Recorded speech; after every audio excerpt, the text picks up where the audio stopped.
Olá, eu sou a Luana Luna, seja muito bem-vindo. Hoje a gente vai falar de um tema essencial no jornalismo, as fontes. A gente vai aprender o que é fonte, quais são os tipos de fonte, os critérios de classificação e os cuidados que o jornalista precisa ter ao lidar com elas. As referências bibliográficas de tudo que a gente vai falar aqui está na descrição do vídeo. Mas antes da gente começar, eu vou te pedir para você deixar o seu like e se inscrever no canal. Dito isso, roda a vinheta.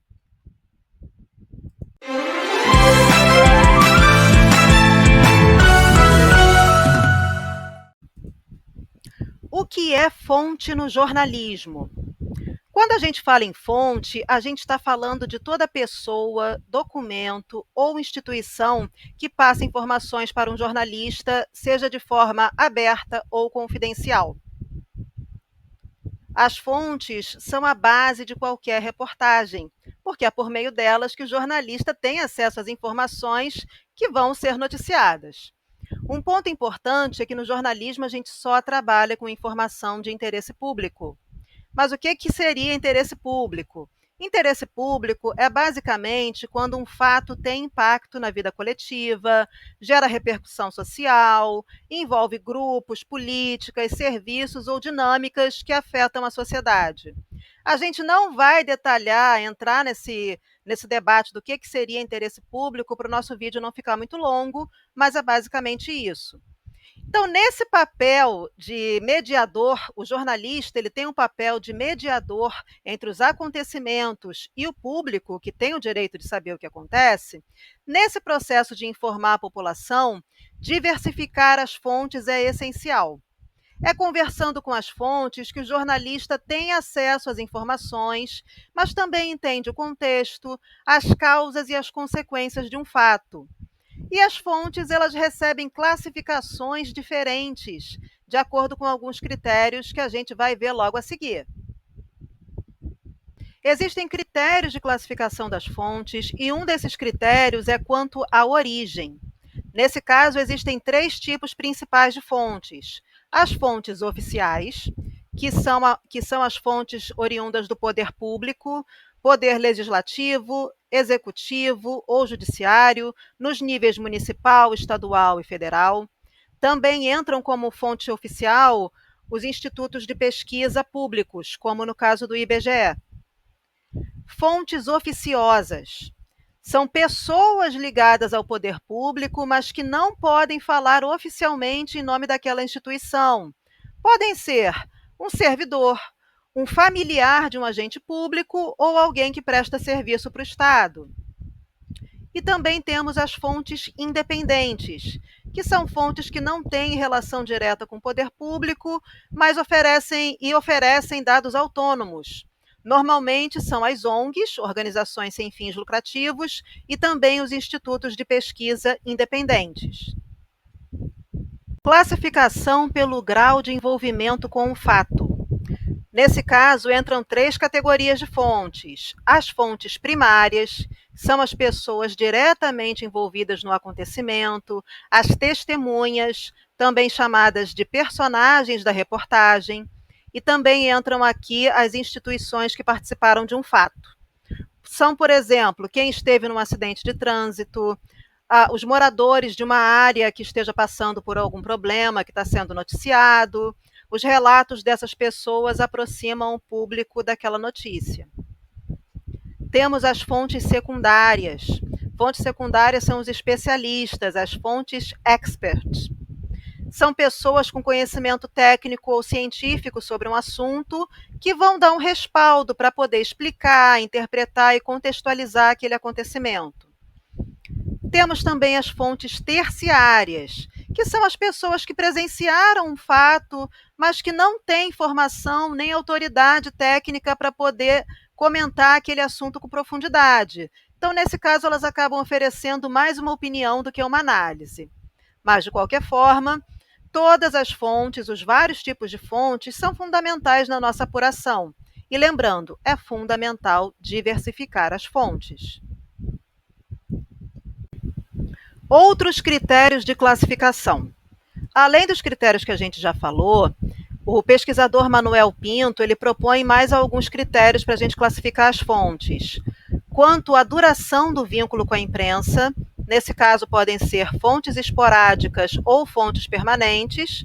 Fontes esporádicas, como o nome diz, aquelas que falam com a imprensa de vez em quando, e fontes permanentes, aqueles que têm um vínculo com aquele jornalista. Um exemplo são os assessores de imprensa. Outro critério proposto por Manuel Pinto é quanto à natureza da informação. Se são fontes pessoais, né, pessoas dando seu relato, ou fontes documentais. O jornalismo de dados, por exemplo, usa muito fonte documental. A gente ainda vai fazer um vídeo sobre jornalismo de dados aqui no canal, tá bom? Podem aguardar.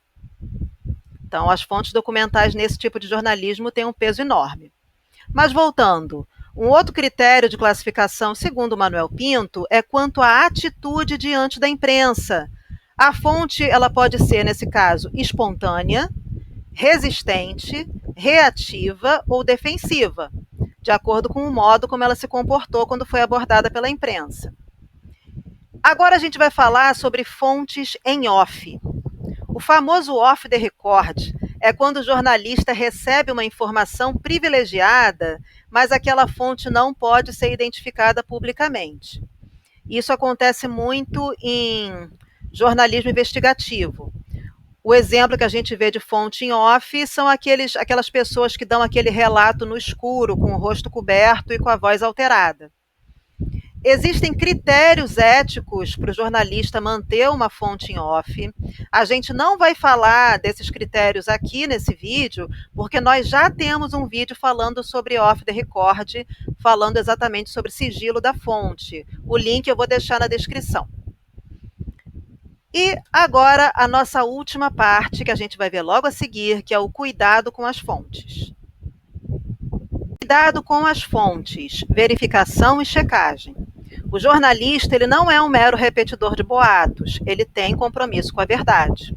Por isso, Nilson Lage reforça a importância de cruzar as informações e ouvir fontes diferentes. É daí que vem a chamada Lei das Três Fontes. A Lei das Três Fontes estipula que as fontes precisam ter relação direta com o fato, podem ser primárias ou secundárias, e as informações devem ser cruzadas para confirmar sua veracidade. A Lei das Três Fontes basicamente diz que, se três fontes, no mínimo, pessoas que não se conhecem, não tiveram contato, contam a mesma versão de um fato, ele é tomado como verdadeiro. Mas isso só é possível quando o jornalista pesquisa bastante, escolhe muito bem as fontes e coleta o máximo de informações possível. Outro cuidado que a gente precisa ter são com os interesses da fonte. Nenhuma fonte é neutra, já começa por aí. Fontes oficiais, por exemplo, fontes do governo, elas têm interesses políticos. Então, nesse caso, o jornalista precisa observar muito bem se o discurso do governo condiz com a realidade da população. Fontes oficiosas, o cuidado, às vezes a peça que falta numa investigação, no caso jornalismo investigativo principalmente, a informação não vem de uma fonte oficial, vem de uma fonte oficiosa, uma pessoa que testemunhou, um funcionário que vaza alguma informação. Mas nesse caso, o jornalista também tem que tomar cuidado para os interesses daquela fonte oficiosa. E é sempre importante se perguntar: qual é o interesse daquela pessoa ao divulgar aquela informação para mim? E quem não quer falar? O que a pessoa ou instituição pode estar tentando esconder ao se negar a falar com a imprensa? Perguntas interessantes na hora do cuidado no tratamento com as fontes. E também é importante a gente ter cuidado com os dados, com as fontes de dados. Quando a gente vai analisar dados, é importante a gente se perguntar: quem coletou aqueles números e qual foi o objetivo? Qual foi a metodologia da coleta? A instituição é confiável? O documento está completo? Ficou omitida alguma informação naqueles dados? Os cruzamentos apresentados por aquele documento, eles são suficientes ou apenas um mínimo exigido? Tudo isso o jornalista tem que ficar esperto e se perguntar. E cuidado também com as fontes especialistas, que também podem não ser neutras. Muitas vezes um especialista, ele pode ter vínculos ou interesses institucionais ou até pessoais na hora de dar aquele relato. Então é super importante o jornalista precisar, primeiro, entender muito bem a explicação que aquele especialista deu antes dele passar aquilo para a população. Se houver dúvidas, consultar mais de um especialista naquele assunto e verificar também se aquele expert não tem uma ligação com empresas, governos ou setores que possam influenciar a interpretação dele sobre aquele assunto. Lembrando, as fontes não são neutras. Para a gente fechar, a fonte é a base da informação, é por meio dela que o jornalista tem acesso aos acontecimentos. O jornalista, para poder fazer um trabalho de qualidade, cumprir a função social do jornalismo, ele precisa saber diversificar as fontes, classificar as fontes e tratar essas fontes com muita responsabilidade. Aqui no nosso vídeo, para a gente recapitular, a gente falou sobre o que é fonte, os critérios de classificação, os tipos de fonte, a importância de diversificar e os cuidados na relação com as fontes. Agora eu quero saber de você, estudante ou jornalista, o que você achou aqui da nossa conversa? Teria alguma informação para acrescentar? Me conta aqui nos comentários. Se você gostou, deixa o seu like, se inscreve no canal. A gente fica por aqui. Um grande abraço!